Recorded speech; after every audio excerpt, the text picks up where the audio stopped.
Chapter 6. The Jackpot Principle. The gambling known as business looks with austere disfavor upon the business known as gambling. Ambrose Bierce. Ethan smelled something nasty and heard classic rock coming out and... Oh, let me start that again. Ethan smelled something tasty and heard classic rock coming out an Asian-themed casino in Livestone, so he decided he might as well try his luck and sat down at a slot machine, after helping himself to a free serving of nachos, of course. The slot machine converted his $20 into 40 credits, which equates to 50 cents a pull. It wasn't until he quintupled the bet and smacked the button twice that he realized. Thankfully, the machine said he had just won 50 credits, which put him at 75 total, after the dumb bets he had just made. Ethan cashed out quick and left the casino $17.30 richer and with a cardboard tray of nachos. Now he had money for a drink or two, or better yet, he could put $17.50 in a penny slot and wait for the waitress. No, better make it $14 so he could tip. If he just chilled and bet a penny a go, he could go through 2 or 3 drinks. If he got to 3, it was a wash even if he didn't win anything. Emerald Joe's was a casino with a picture of an old prospector who had a bucket full of green jewels and a stupid wall-eyed grin. That would do fine. Ethan dropped the cardboard nacho tray in a refuse bin just inside the sliding doors. Sure enough, the cocktail waitresses threaded the area like alcoholic pollinators. Ethan found a machine of the penny slot variety, parked himself, and put $14 of his earnings in. He held back $3.50 for tips and pocketed the original 20. He was only down a quarter by the time a cocktail waitress happened by. She was cute, compact, had mermaid red hair, and a pixie face. "Hey, nice dive, fam," Ethan called out. She almost blushed but held it back, instead smiling and saying, "Can I get you something?" "Yeah, how about a beer? Surprise me." "Yep." He appreciated the shapely red cocktail outfit they had her in. It complemented her hair nicely. Everything about that outfit was balanced without being salacious, though there were a few suggestions, shall we say, here or there. If guys like Ethan weren't tipping her, there was something wrong with the world. Especially because she might have put in more effort than the other waitresses. She seemed to be the only one with that particular color of dress. The other girls running around had black or blue skirts with reflective bits of this and that on them. "I'm going to call it luck," Ethan said, turned back to the machine, quadrupled his bet, and immediately lost $5. He exhaled through his lips. "Well, maybe I'll just play it safe, you know?" And it was back to the penny wagers. The waitress returned quicker than expected. Usually, they left you hanging 10 or 15 minutes so you could lose more money. At least that's how it was whenever he ended up in Vegas on one pretext or another. "Here you go, sugar," she said, and handed him the beer. "Thanks, fam. Treat yourself." He gave her $1 and took a good chug from the bottle. "Ooh, cat's cradle, huh?" After stifling a belch, Ethan realized she meant the slot machine. "Oh, yeah, I guess so. Where do they come up with the names for these things, anyway?" "Try 5 bets multiplied by 10, do it in a row, you'll win $125. "No cap." "I need the tips." And she crossed her eyes at him a la Delphine and disappeared. Ethan turned back to the machine. "No way," he said, thinking to himself how much that would be. "That's at least $2.50. Well, I got it," he muttered. "The hell with it." He drained the beer, tossed it in the trash beside him, and did exactly as she said. Sure enough, the machine had a spasm and awarded a jackpot of $125. "You gotta be kidding me," he muttered. She was back an instant later. "What'd I tell ya?" "Jeez, what you... Thanks! Hey, you're gonna get in trouble, don't you think? Ain't they watching the machines?" "I wouldn't worry. What's your name?" "Chloe." Ethan smiled. "Chloe. That's a gorgeous name." She laughed, harder this time, and in a way he could tell she hadn't quite intended it, just sort of came out. "You really think so, huh?" "For sure. Every Chloe I ever met is brilliant and graceful." She was laughing again. "Just hold up, baby bear. You think I'm cute. I get it." Ethan blushed. "Sure. Hey, I just found $100. He did a fakey Yiddish dialect. It was unplanned and cringe. "You want I should buy you a beverage?" At this, Chloe did not laugh, but she grinned. "So you're the doofus." "Oh, doofus? You think I got all dressed up for you? Okay, let me try this. When you off?" Now she was doing an impression of the Cheshire Cat. looks like right now, but how about instead of a drink, you go cash that out at the terminal over there, and I show you a nice place to get a burger. Then we go on a walk in the woods, and I'll take advantage of you. That's my final offer. Wow. How many jackpots can a guy win in a day? Let me get my jacket. It's got my phone and stuff. As Ethan watched her go with sensuous appreciation and no small amount of stunned surprise, he wondered if he had struck it lucky, if this is just how the Black Hills was, or if God smiled on him. Like most Generation Z kids, he wasn't an agnostic or an atheist or religious. He basically confused on the subject and leaned into whatever emotions influenced him on a given day. Well, today, whatever was going on, it was amazing. Maybe Simba the deer waking him up had been a good omen or something. He hit the cash out button of the slot machine and hustled to the terminal with his ticket. As he did, Chloe made her way to the ladies' room of Emerald Joe's, tapping a bit of electronic equipment nestled in an ear hidden by hair. She unpinned her bun and let substantial locks down, saying through still lips in a soft tone, "Fish on a hook, I'm gonna go one-way mobile." A voice fought static through her earpiece in reply as the bathroom door closed behind her. "Ditch the earpiece and the Jackpot tab while you're at it. IT saw your Jackpot tag signal. They're on the hunt." Copy that. She dropped the dime-sized piece of tech on the ground, crushed it under one of her heels, picked it up, dropped it in the trash, then pulled out the earpiece and did the same. After this, she pulled the garbage bag out of the cylinder and grabbed another plastic sack from beneath. The second sack contained her coat, more realistic shoes, and a few other items. She donned the coat, switched out her shoes, pocketed everything else. The heels went in a drawstring bag she retrieved with the other items and wore like a backpack over her jacket. Wadded up the plastic sack, stuck it in with the rest of the trash, closed the lid, and activated her phone's record and transmit function. One-way mobile, as the crackly voice had said. Just having the device with her indicated it was recording. Practically all modern smartphones can do that, and the government uses such capability for surveillance. They can even record when a phone appears to be off. So for Chloe and her group, it's only a small matter of software maneuvering to adapt such settings for their specific ends.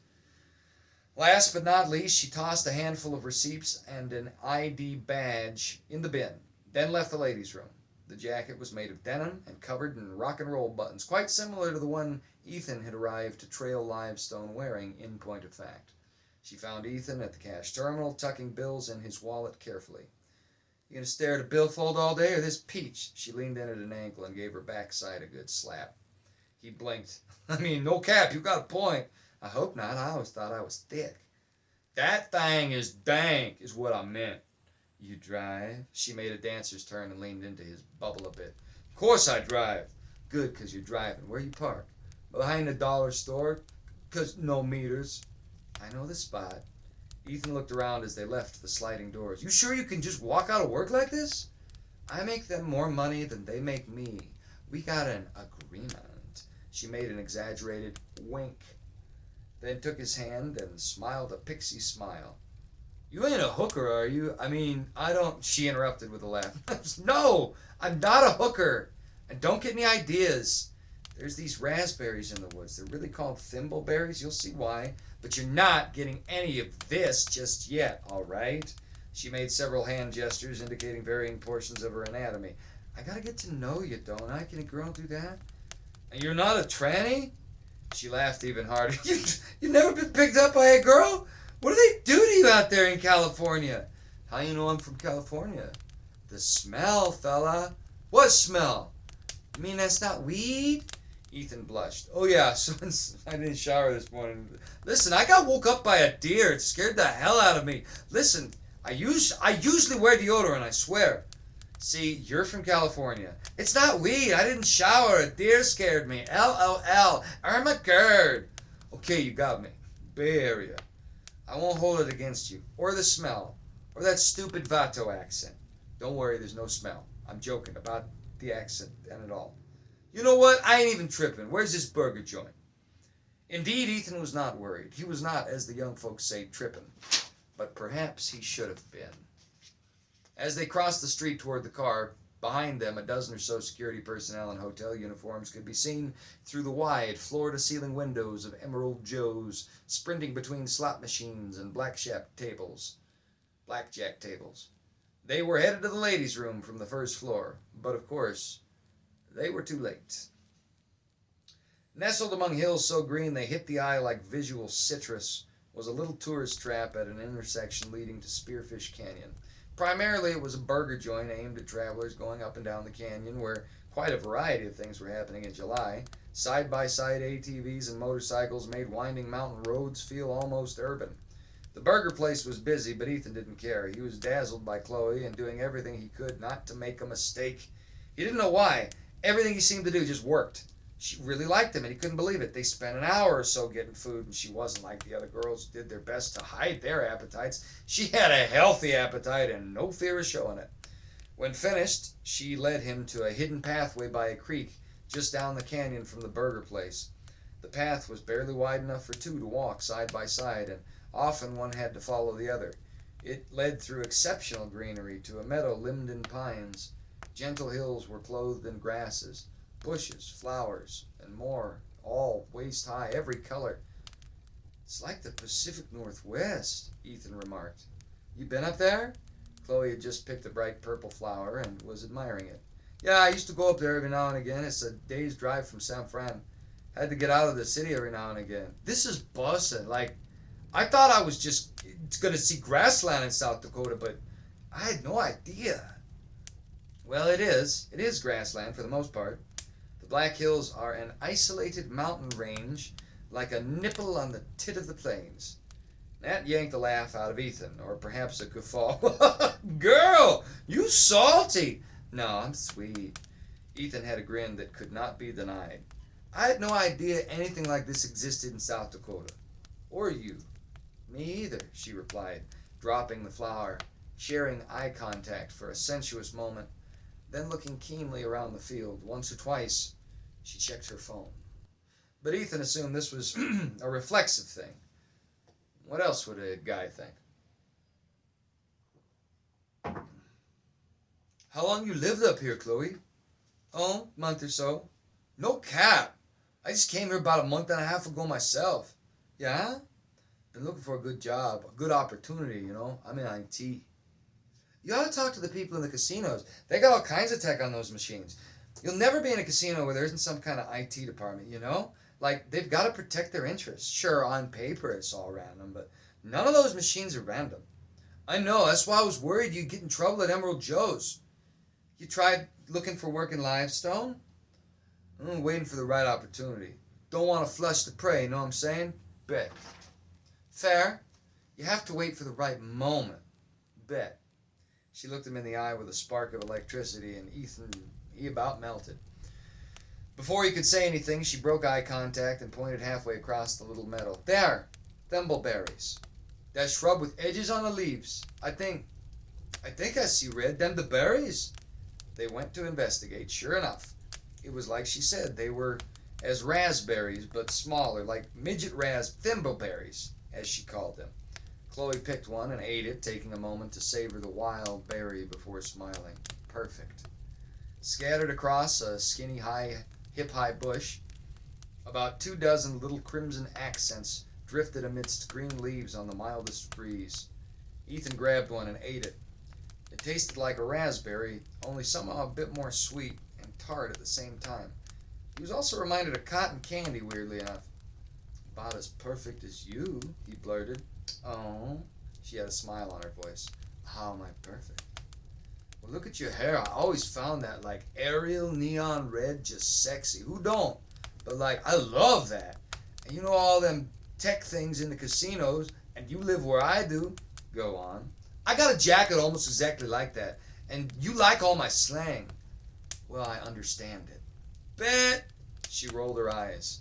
Ethan continued. It's like I dreamed you up, or I'm just... Listen, I was hoping to be bussing up here, but, like, I mean... What are you, some sort of time traveler from the future? Am I like an Einstein or a John Connor or something? Are you here to stop the machine uprising? Chloe had to blurt herself, stifling laughter by covering her mouth. Ethan didn't look offended. See, you're laughing like you did when I said your name was beautiful. More laughter tried to come out of her, but she was able to channel it into a look of mischief instead. Maybe I'm not a time traveler from the future. Maybe I'm an alien or a temptress. Maybe I'm a secret agent. Jenny Bond up in these woods. Milk shaken, not stirred. She made a particular move with her upper body. "Bringing all the boys to this Thimbleberry yard." Both of them had become excited grins. Chloe leaned into him, faux whispering, "Maybe they gave me a dossier and told me to dye my hair to exactly match your perfect psychological profile. Maybe they had me move here for a month and watch you like a perv in the corner. Maybe figure out your interests and map your psychological profile onto my very fashion. Maybe they had me find an Imagine Dragons button for a denim jacket and learn how tech departments work in casinos." Gasp! Yes, she said gasp, and bugged out her eyes. Ethan found it all quite entertaining. "You would be some CIA femme fatale, huh? No man gets his lucky unless this is a fairy tale. Are we in a fairy tale?" "No, it's a spy movie, Ethan. Pay attention." She gave him a playful pat on the cheek.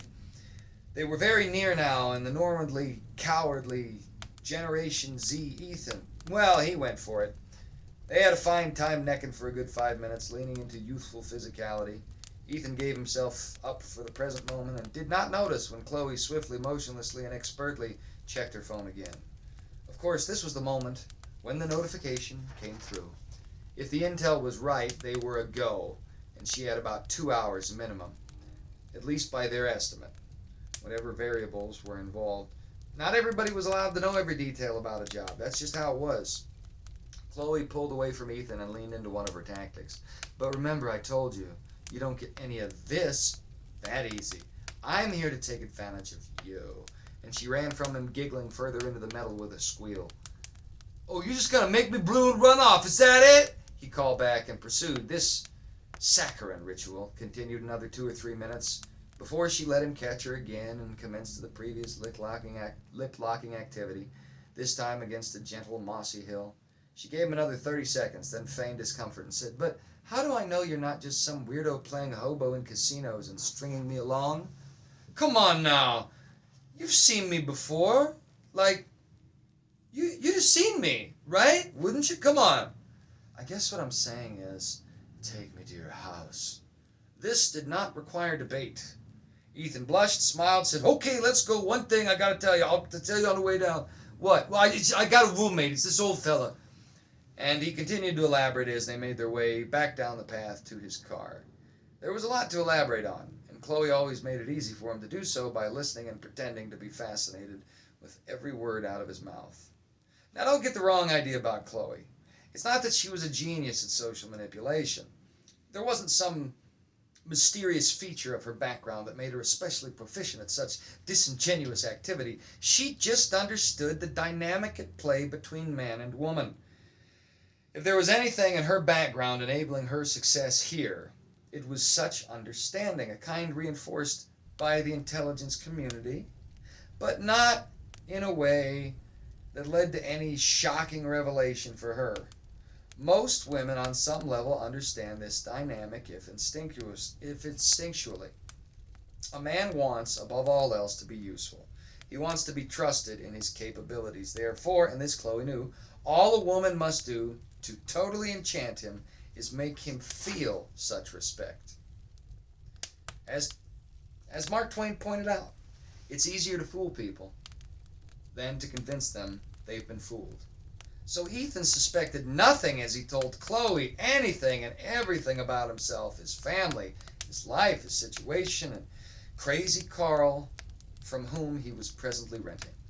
He told her about the cat, and about the weird screams that particular time Carl returned in the night, and about the locked bedroom and the whey protein, the old man's weird way of speaking, and Ethan's theory that there was some mental issue at play. He also told her of Terry's gossip regarding Carl's parents. And it was at this point, 2 blocks from where Ethan would park, that Chloe interrupted.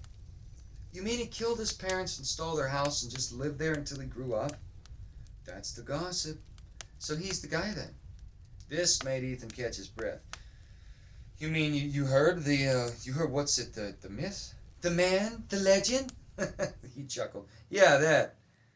They always talk about him in the break room. It's one of their favorite topics. He's like the community crazy. Nobody knows anything about him. Everybody knows of him. Don't it make you curious?" Ethan had identified a parking spot on the thin mountain street and was beginning to maneuver into it. Well, sure it does, but I live with the guy. I don't plan on living with him forever. I just want to make it till I can put down some roots to save down for a down payment on a mortgage or something. You know? We're here, just down that hill. He finished parking the car, jumped out to open the door for her. Chloe had it open herself and was out of it before he could get there. This would put Ethan slightly off his game, reestablishing a few boundaries subconsciously. Indeed, he looked nonplussed. Then she knocked him down another peg. So, you know all about mortgages then? Ethan shrugged. I mean, yeah, I've read about them. A mortgage is really like the only way to make any real money, you know, real estate. I should have invested years ago, maybe somewhere in Idaho. Too late. But another wave ought to come, yeah? One can only hope. Ooh, this is treacherous. They had reached the top of the dirt alley. I'm glad I changed shoes. Hold my hand. Ethan obliged, and they made their way down carefully. He knew the route well. He'd gotten in the habit of parking up the hill from the house rather than down the hill from it, as Carl had suggested in the lease. She slipped once or twice, likely on purpose, and at one point grabbed him around the waist, giving him an opportunity to feel masculine. Ethan handled this fairly well, until they were about halfway down and she incidentally caused him to slip.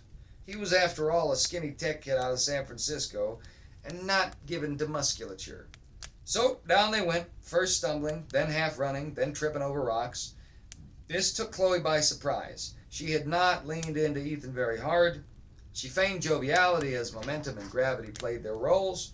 Perhaps she played up the joviality too much in response to the true irritation she felt when, as happens in such situations, they both went down and she scuffed her knee. Ever the professional, Chloe leaned into it. Ooh, ow! Look at that! Big yikes. Don't cancel me, all right? Come on, we're almost there. Carl's got peroxide. Not something else like a salve or an ointment? Sorry, no joy. Come on. He helped her over the cement walkway and under the awning at the front of the house. I got the door. Carl! Carl, you home? Ethan helped her through the threshold and into the easy chair. Carl! There wasn't any answer. Ethan shut the door. Just chill a sec, all right? I'll be back. Okay. Chloe winced. As soon as Ethan went through the little doorway to the kitchen, she got up, silent as a cat. From the left sleeve of her denim jacket, she unhooked two crooked safety pins, pinching them simultaneously and withdrawing them in a smooth, fast motion. Into the old-style lock of the stained glass double doors they went. She had the mechanism unlatched in 2 seconds. Chloe opened the door about an inch, pushed it in, and quickly returned to her chair, where she sat and resumed her wince. Ethan still wasn't back, so in a heartbeat, Chloe checked her phone. Farley hadn't sent anything else, so she tapped out, check, and hit send. In chess, before checkmate, comes chess. This code word would indicate to Farley, acting in his remote support capacity for the operation, that her surveillance mission was one step shy of the final objective. Ethan took another 10 seconds to return with the hydrogen peroxide. When he came back into the living room, Chloe was clearly uncomfortable, pulling little rocks from her knee where it had been scuffed. Carl's got buckets of this stuff, but he keeps a small bottle full, usually. Weird, right? Anyhow, couldn't find it. Had to refill it myself. Here, it's gonna sting. And Ethan just poured it on, cupping a paper towel beneath her knee to catch errant droplets. Doofus! Chloe exclaimed, barely restraining herself from slapping the hair off him and instead digging nails into his shoulder as bubbles fuzzed on her knee. I know, sorry, but, to just do it quick, that's the best. All right, you're good. Let me dry you off, eh? And he dabbed her knee with the paper towel, afterwards producing a square Band-Aid designed for larger cuts. He applied it with extreme care. For a moment, Chloe did almost respect him. He was, if nothing else, authentic. Confused, young, naive, but sincere, authentic. There's a lot to be said for sincerity, authenticity, and their emotional kinsfolk. But for the moment, that was all there was. And time passed. Ethan straightened up, caught her eye, leaned back, and standing up said, all better. Ethan, didn't you say Carl always locked his room? Yeah, he doesn't want me anywhere near it. It'll bust the lease. But, look. He turned over his shoulder. The main door to Carl's bedroom was open an inch. No cap. Chloe got up from the couch and grabbed his hand. Think he's dead in there? He's not dead in there! But what if he fell or something? Didn't you say he's an old man? Well, yeah, but he's not like weak, Chloe. He's a strong old dude. Like, I wouldn't fight him. You don't look like you'd fight a lot of people. Hey, now! You ever seen it unlocked before? I'd fight somebody if I had to. No, I haven't seen it unlocked. Now Chloe allowed him to catch her eye again, and somehow she put a twinkle in her deep green irises. Let's see what he's hiding. Oh, I don't know. What if he is dead in there? What then? Look, he's not dead in there. Okay, if he kicks you out, I'll show you how I did that trick with the slot machine. You'll get a big win and coast for... How many more months did you pay for it, did you say? 4.5. 4.5. Oh, I'm not great at math. This was a lie for Ethan's ego. $2,025. You can swing that. Of course I can. Watch me. And you won't get in trouble. Not at Loose Lil's up the street, I won't. Emerald Joe's maybe, but they've never even seen me at Loose Lil's. Ethan exhaled. Well, maybe he did hurt himself.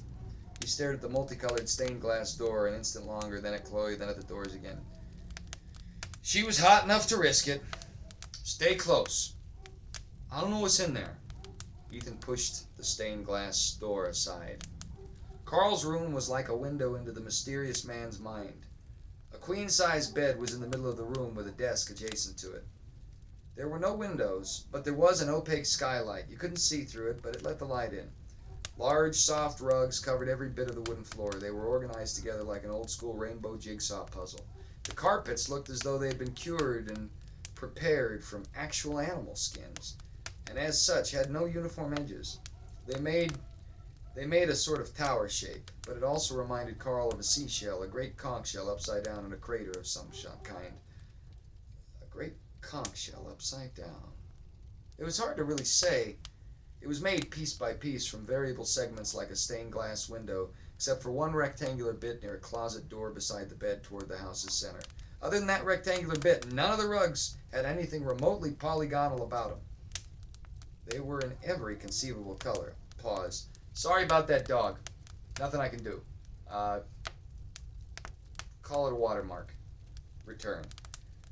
That was another thing that was confusing about the room. It wasn't just the carpets that were a cacophony of mismatched hues. The desk didn't match the bedding, which didn't match the pillows, which didn't match the curtains, which didn't match the rugs. Surrounding the closet door were bookshelves filled with all manner of works. The shelves stretched to about the limit of Carl's reach. Oh, sorry, that's a typo.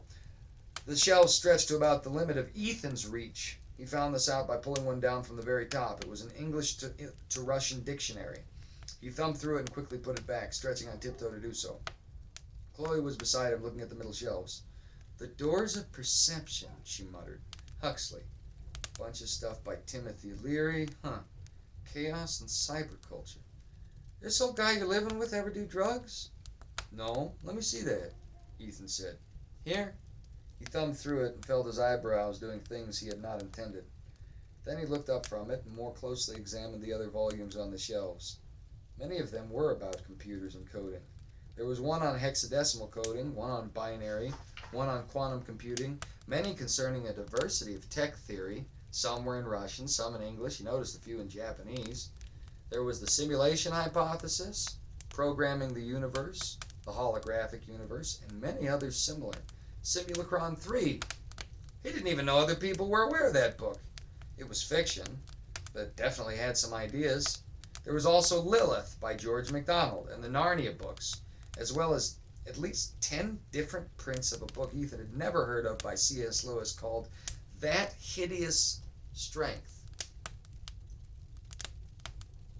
The books stretched all around the walls and up over the stained glass doors, almost wrapping the entire room.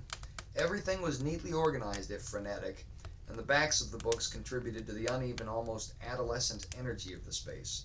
Some had a modern look, others were cloth-bound in fading hues. There were also rows on rows of, it looked like video games, but for a system probably 20 years old.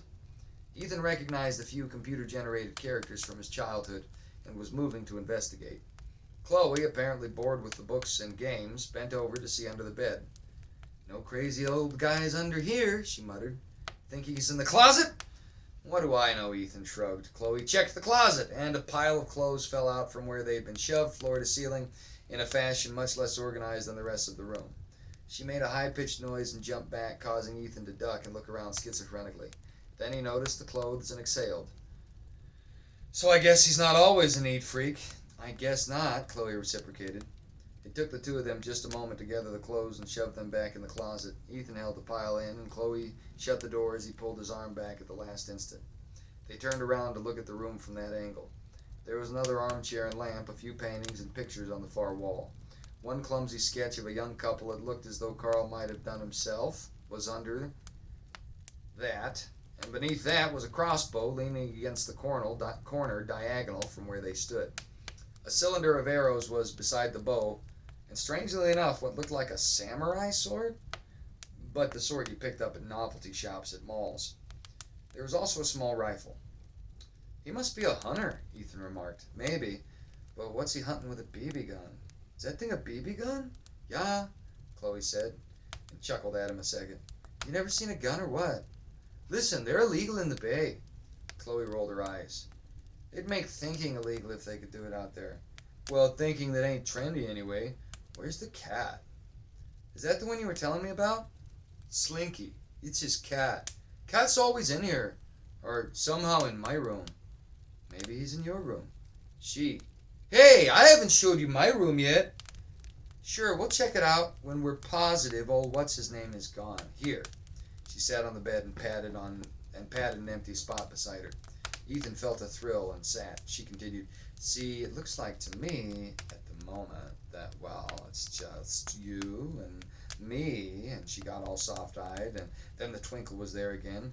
Unless he's under this rug! Chloe happened to kick up the only rectangular bit of carpet over by the closet. Ethan wasn't looking when she did. He had eyes on her. I think we can safely assume he ain't going to be under... Ethan, look! Her tone startled him. He looked. Under the rug she had kicked was a handle. A handle to a trap door. Ethan, it's a door. He felt an altogether different thrill now. One closer to the old fear that had tickled his mind when she first suggested going into Carl's room. It is a door, he said. This place got a basement? Does it? He shrugged. I don't know. I figured there might be a crawl space or something. I hadn't seen one. What if he really is some kind of serial killer? Ethan looked at her, then back at the door. Big yikes. Oh, stop saying that! And before he could protest, she ran over and pulled up the door. A tight and steep stairway led into darkness. There's a light bulb on a string, Chloe said, and pulled the string with a click. She was already halfway down the stairs. Behind her, a faint, cold wind blossomed from the trap door, bearing a faint smell of earth and... flowers? Hold up, will you, Chloe? Chloe, who the hell are you? Like, you don't just go running around in people's basements. Quit being a pansy and get down here, she yelled back. Ethan felt himself begin to sweat. He looked around the room, swallowed, then jumped down the stairs. He saw the string she had pulled and another one like it. Incidentally, he stumbled on the steep stairs and his hand shot out to grab it. Abruptly, the door above began to close and he noticed a hydraulic piston easing it down. The piston looked new. You even thought that out, Ethan muttered. That's why he never heard anything out of Carl's room that resembled the door opening or closing. The old guy had installed a piston to close the trap door quietly behind him. He truly had prepared his house for his lodger in advance. Ethan couldn't have seen it, but as the trap door closed, the rug came to rest precisely atop it once more, camouflaging it with the rest of Carl's rug-rich quarters. It was a dirt basement with naked girders surrounding the boiler of the house, an old wooden desk in one corner that didn't look used, and a single light bulb in the room's center that barely illuminated the space. Altogether, it couldn't have been more than 200 square feet. About a quarter of the whole area of the whole house. At the edges of this dirt basement were rocks and large cinder blocks, arrayed in varying configurations to keep the door that rested atop them level. Spider webs were everywhere. The dirt floor of the area was only covered in dusty old carpets, and not completely. You could see rocks or soil here and there. A few faded tapestries had been hung over naked rock jutting out of the walls. A dusty, musty old smell permeated the area, and in the flickering illumination of the single bulb, particulate dust floated lazily through the air. All told, the space was probably about 6.5 feet high, just tall enough to stand up in. Old insulation hung from the ceiling under the wooden floorboards, and a conglomeration of pipes, wires, and other items indicated utility infrastructure. In the far corner of the room was a pallet with about 100 golf cart batteries on it, stacked in a neat 10-rowed cube. Cables expertly and carefully sequenced the batteries into an array and came together into one fat cord which stretched into the house above. "That must be for the wind and solar," Ethan said. "Must be," Chloe acknowledged, but she was facing the other direction, behind where the stairs came down. Given the position of the house, Chloe was staring toward the hill. This was relevant because when Ethan saw where she was staring, he felt a cold sweat. Chloe had found a cave, and the light barely pierced into it. "What in hell is this?" she asked. "How would I even know?" "We're going in there right now." "Come on, we have seen enough. Let's go grope each other upstairs." "We can always do that later. You ain't got a sense of adventure." "Ethan, what happened to your nuts? They shrivel up at altitude? If it's not a 1 or a 0, it doesn't capture your imagination." She had turned to lean into him, only faux sarcastic, and playfully poking him in the chest with each little jibe. An attractive female in close proximity was way too much for Ethan to resist. She really was taking advantage of him. Ethan swallowed. Okay, but we just see where it goes." "We just see where it goes. Okay." She gripped his hand, and he let himself be led as a calf to the slaughter. Thankfully, the cave or tunnel or old mining shaft wasn't long, and it wasn't very dark. Sure, the light was consumed by almost tangible blackness as you immediately entered the space, but a dogleg left further into the hillside, and immediately Ethan could see light. Chloe was moving too quick for him to think about it long. In about 4 paces, they had emerged on a twilight hillside, either just before morning or just before dark, and with a look to it that had hardly a passing resemblance with the Black Hills. Something in the technical part of Ethan's mind immediately began throwing up red flags. They were going into the hillside, not away from it, and they had only just gone 10 feet or so. The hill was at least a mile wide. How? He felt Chloe's hand fall from him and came to himself. "Okay, we came." "Look," she said. Ethan focused into the distance and felt his jaw relax. "This can't be South Dakota." Before them was an ocean at the cusp of dawn, and a path of rocks toward it down the hill.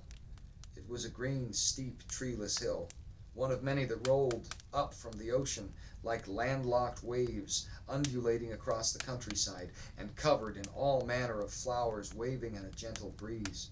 The air was thick enough to chew on, fragrant, and it had a disorienting quality. Chloe had her smartphone out. She was tapping the screen and just holding it up. The hell? She tried to make a call. Ethan felt himself starting to panic. Something was deeply wrong. Chloe's voice was sharp. "Damn it, I ought to have perfect reception." "We've seen enough. Can you agree? Let's get inside and unpack this."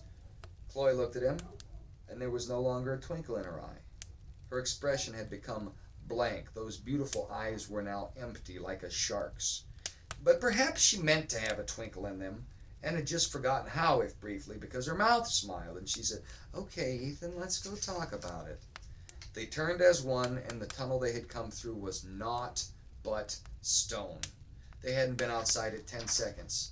Ethan looked at her. She looked at him, with the first inklings of true unease. And before either of them could say anything else, a deep voice bellowed out from just down the path. "Hey! The lease said, stay out!"